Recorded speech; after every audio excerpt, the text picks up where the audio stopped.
I'm Richard C. Vindoan. Ang expect ko sa SOS na yon po ay life transformation, freedom, breakthrough.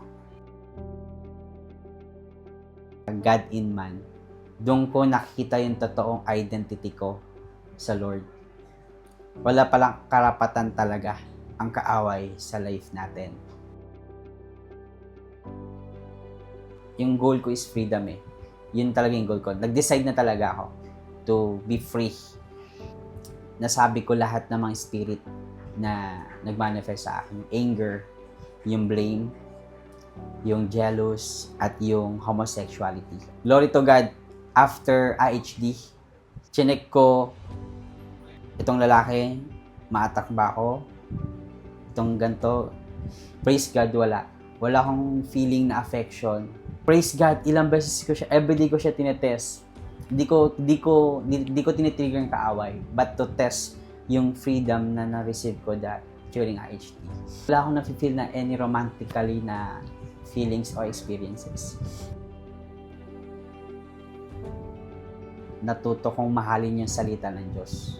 Nagbabasa ako before, may nabivision ako. Nabivisualize ko yung mga scenarios. Pero walang rema. Pangalawa yung prayer life. Tamad ako mag-pray. Pangatlo, mas lumalim yung pagmamahal ko kay Lord, kay Jesus Christ. Yung nalaman ko na kinate niya ako through His Word. So, meron pala kaming mutual connections through His Word.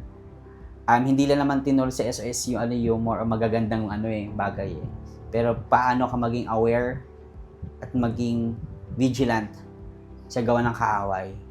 Ang natutunan ko Pastor Ray lang sa SOS, the moment na alam mo na-attempt ka sa kasalanan at nahuhulog ka sa kasalanan, taasan mo yung level mo spiritually. So yun ang natutunan ko, isa parte sa SOS, yung 5 ways to maintain yung spiritual maturity or life. Huwag kayo mag-doubt. With money or without money, may gagawin ng Diyos para sa atin. So, huwag natin isipin yung pera. Isipin natin yung breakthrough, yung freedom, yung totoong identity natin kay Kristo.